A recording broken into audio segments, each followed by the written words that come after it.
Welcome back to episode 2 of Training Highlights and Storytime.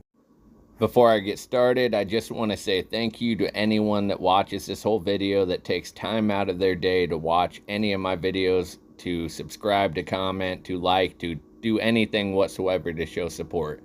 It means more to me than any of you could ever know.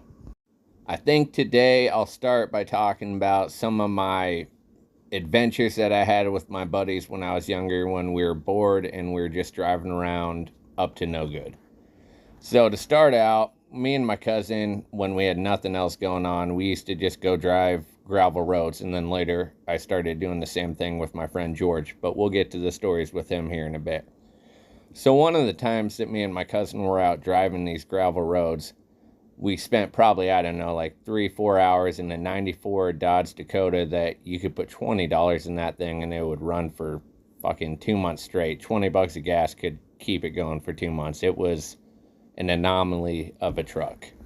Anyways, we were out just driving random roads, looking to see if we could run into anything cool, see what's out there, just wasting time, basically. Well, we started seeing these mannequins at people's houses. Like, we saw one and we just thought, okay, it's like some hair school chick, because it was like at their window, on the windowsill, and it was kind of like facing out towards their yard.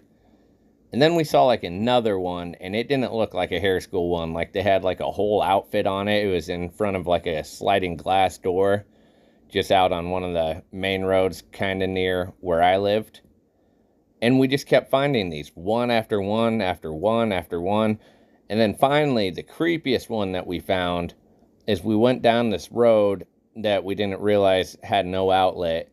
And we pull up and there's a bunch of like private property, no trespassing, you are being recorded, like signs up everywhere.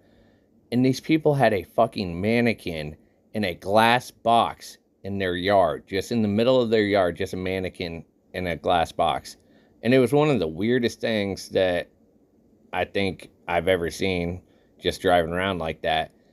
And so after that, we decided that there was some sort of underground hidden secret society of like mannequin cultists or something like that, or there was some sort of mannequin cult. And yeah, that's the story on the mannequin cult. All right, so from the time that I was like 18 to 21, me and my buddy George, we'd do a lot of gravel travel. I mean, we logged like thousands of hours into fucking just driving random roads within a 300-mile radius of where we lived. And this dude, he can navigate through all of these roads. He'd always get us back. And so I had nicknamed him Lincoln at the time, because he was like a Lincoln navigator. There's my dad joke of the story. But anyways, so we were out driving this one road, and we end up getting to this road, like 284th Street. And there's a loop on that road. We didn't know it was a loop when we went down it. It was new territory to us. But so we're going around, and we get to the end of this loop, and these people had built a castle, like made their house look just like a castle out in the middle of nowhere. And they had one of those big room-sized glass windows. And when we pulled up in this... Oh, I forgot to mention, George drives like the 90s style Ford diesel trucks. Like, he builds the shit out of his trucks, too. He calls all of his trucks his race truck. And so he's got this loud-ass truck that we're tearing up these roads in. We always went out to test out his new trucks on the gravel. And just, be young and dumb. And so we pull up to the end of this loop road. And we're at the castle house, and they got that big window, right? And these people are just fucking getting it on right there, right up on the window. And so I had to tell George to drive, because he has a loud-ass truck, and I didn't want these people thinking we were, like, creeping on him or nothing like that. But we ended up calling that road Castle Road, and it became one of our regular loops that we do when we had nothing else going on, and we were just doing some gravel travel. One of the times we were heading out to Castle Road, Georgie was just getting a little bit too after it on the fucking pedal there, and we were flying down the gravel road, and we about missed the turn, and so he hit like a 90-degree turn at probably 60 miles an hour, and I don't know how we didn't flip that truck at that point in time, but we left like a 6-inch to like foot deep divot in the gravel from where we just power banked that fucking turn there. And the feeling that I got when we almost rolled the truck there actually told me that I was going to roll a truck when that happened with me and my cousin. And so what happened that night is I was having a bad night and I didn't want to do anything. I didn't want to see anybody. I didn't want to talk to anybody. And my cousin and this girl he was talking to at the time, which I'm not going to say much about her because she, after this story and what happened in this story, you'll hear. After all of that, she just completely fucking mentally berated my cousin for a while, and I have no respect for the girl, so I'm not gonna talk about her too much. But so him and this girl talked me into going out, and they're gonna come pick me up, and I really don't know what happened early on in that night. I can't remember. But we were on our way back, and we get to this one four-way stop, and he turns and he asks her, do you want me to take him home first, or do you want me to take you home first? And she says, him. And so he goes tearing off from the stop sign, and he was showing off a little bit in his truck. You know, he's got the girl in the middle seat there, and he wants to show off for her. And it was kind of slick out because it had been raining that night. And right before it happened, I remember yelling out his name because I knew we were about to roll that truck. And we ended up rolling his truck 5 times. None of us were wearing seatbelts. She went out the back window. That's all I'll say about that. She was the only one that had major injuries.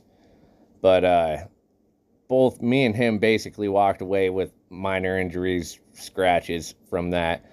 But where I was sitting at on the passenger side, that door was touching the steering wheel by the time we were done rolling. So it's some sort of miracle that I didn't die that night. That's just one of the many near-death encounters that I've had throughout my life. I must be here for some reason because I should have died 1,000 times by now. All right, so back when I was a teenager, I was very dedicated to making music. I used to rap, I used to record, I performed at multiple different venues.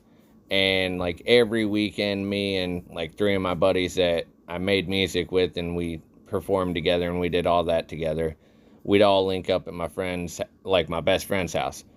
And we were there one time for, like, it was his birthday, and we were just all there kicking it, you know, hanging out with him for his birthday.